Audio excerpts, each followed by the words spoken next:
it made sense to let her use the stuff.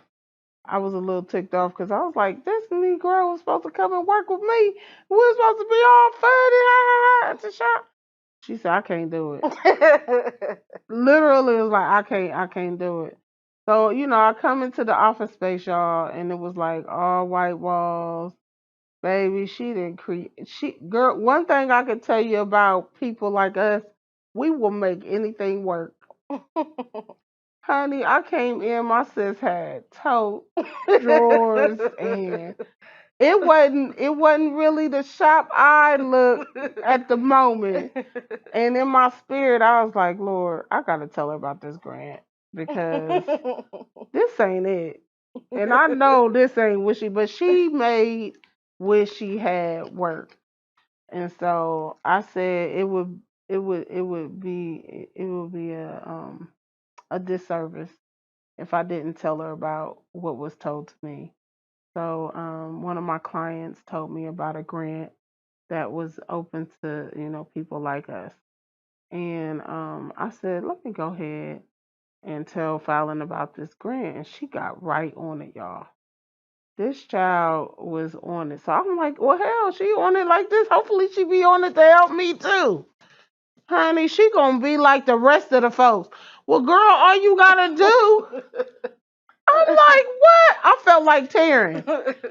You asking everybody how to do it, and ain't nobody telling you nothing. That's how I felt. I was so pissed. I said, really? So this how we gonna roll? I was like, what in God's name? So I was so pissed, y'all. I was so But I mad. didn't know. I was saying when you put the stuff together, you need to take this, and this. I was detailed on explaining to you. But still, that was still like Chinese to people Yeah, but I who did the don't same know thing. it. I called the people, and they said you need to do X, Y, Z, and that's exactly what I Okay, but did. that's how you learn. I'm a more hands-on person. Either way, I just felt like I wasn't getting no help. And I didn't get the dang on grant. But guess who got it? This chick. She got it. Bless her heart. The Lord saw fit to give her that grant. And lo and behold, she was able to get everything taken care of. She put this whole salon together, right? So the salon that I am now owner of. And I was like, wow. Like she put this whole thing together, but y'all, that ain't the cake. The cake is how I responded when I came in here and seen it all fixed up. So I seen it from, like I told you, all white walls to now furnished and fixed up and everything. So in my spirit, I'm angry because I'm like, I could have been doing the same thing if somebody would have helped me. And I had my little falling out inside my heart and spirit. So I came in, honey, and I looked around, and of course, it was beautiful. But in my mind, I was just sitting here looking at it like, If you could have seen your face when you walked in, like, yeah, I know. I walked in and I was on fire. I was on fire not because of what she had, but because I could have had. I'm thinking I could have had the same thing. You know what I'm saying? And so sometimes when we get into a place in life where we get caught up in our feelings and our emotions, we can't see the glory in things until we sit in God long enough. So by the time I came here and got my hair done, and by the time I was leaving, the Lord had dealt with me.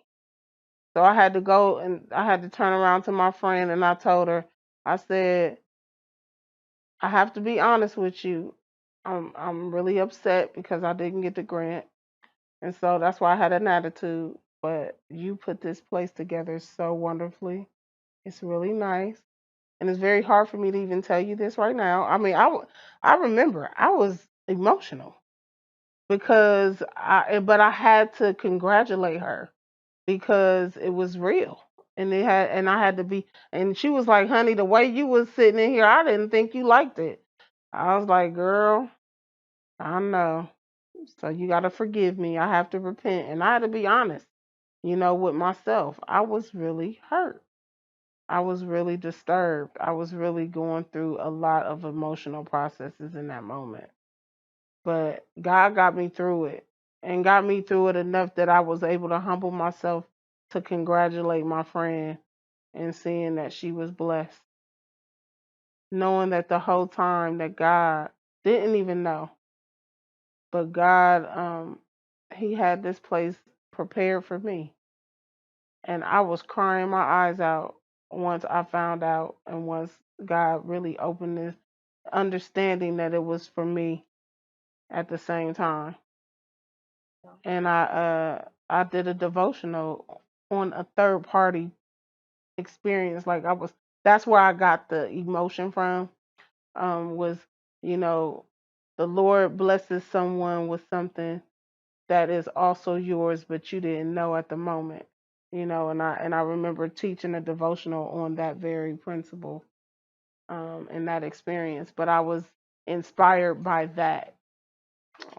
So if anybody doesn't understand, it's hard sometimes to be happy for people right at the beginning of a process because you thought you should have got it too, you know. And when you find out that it's not about you, and that very moment, it's a character check to say, can you still, in spite of how you felt, really genuine tell somebody that you apologize and that you're happy for them? That's a hard thing, but with God, you can do all things. And that was a place that I was at where I had to humble myself and really apologize. And then 6 months down the line, the Lord was telling her to tell me to take it in consideration, to take this place, take over. And when I say I was so floored, because I had got comfortable and complacent where I was at. I was like, I'm just gonna go ahead and stick this out, but I wasn't comfortable there, and I didn't really move back in. I was like living in bags. You know what I'm saying? Because I was just really trying to feel my way. And then when she had called me and said, "Hey, I really believe that this place is for you," because I've put it on the internet. I've tried to get people in here. It's just not working. And the Lord keeps telling me that this place is yours. And when I was putting it together, the Lord told me I was going to give it away, but I was like, why would I give it away? And I'm putting it together. And if you see this place completely, it goes with the whole theme of who I am. I'm called the hair farmer. And my name, Ebony, is a large tree, and it bears edible fruit. And when I think about the edible fruit, I think about the fruit of the spirit. And well, not spirits, but the fruit of the spirit. So let me get that together. There's no S on the fruit of the spirit. And I think about that a lot. And I think about how God revealed to me that the ebony tree is the tree of life. And it started in Eden where he began it all. And I think about how powerful that is and what the responsibility of that is. And I think about the time over my life, how I have had edible fruit that I've shared with people. And it has all been based on the Lord. And He's edible. His word is edible. They tell you to eat it, drink it, digest it, and live it. And I believe that that's what the tree of life is. And in the salon, there's nothing but trees on the walls and the branches of trees and the tree trunks. And it just represents me.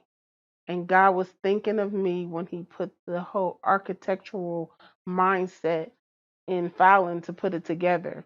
All the shelving is tree. It looks like nothing but the wood of a tree. It's just everything is so me. And he couldn't have never did it better. But he used someone like Fallon who can listen to his design, and she brought it forth. And when she brought it forth, I tell you the truth, it blew my mind. It blew my mind that at the end of the day, God was preparing this for me while I was having my temper tantrums, while I was having my nasty dispositions, while I was treating my friend like she wasn't my friend. And while I had an attitude that this was not of God, it was really of flesh. I'm so grateful to say that His Spirit supersedes our emotional places because our emotions and our feelings are very temporary. And I just thank God that He created Fallon to be the woman that she is because that is why I'm living out a lot of my dreams right now at this moment. Um, and I'm so grateful that He paired us together for this journey. And not only are we doing this beautiful business as far as hairstylists, but we are doing so many community advocacy programs and events together to give back to the community, which we both enjoy doing. Um, I believe that Fallon is able to also, sew into the community just as much as me. And I believe she's even gotten more connected into it since she's been helping me with these events. It's almost like she gets excited, just like me, when I tell her certain things. And I'm like, let's go for it. Let's do this. And she tapped right in with me and make it happen. So, in the midst of the visions that God has given me, um, it's all about giving back and giving back to the community. And how we do that um, is through miracle signs and wonders. Miracle signs and wonders was God's vision, and He showed me how to um, find ways creative to give back. I was inspired by the makeovers that I was giving to people after I moved here.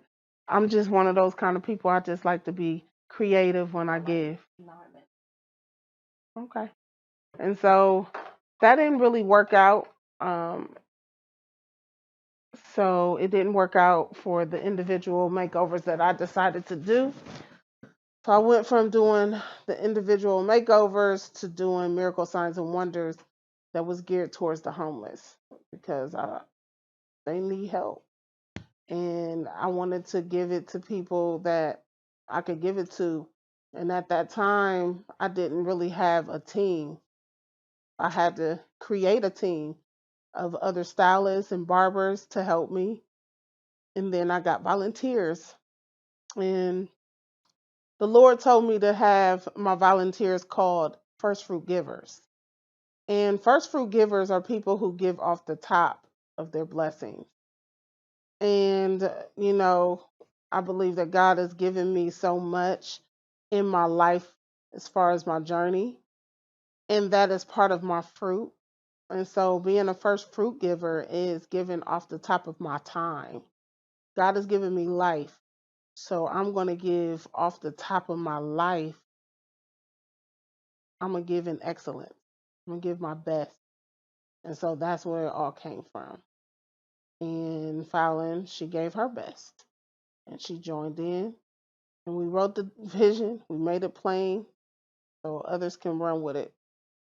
And that's where the beginning of this journey started. We'll be back to tell you more. Thank you. In the Middle East.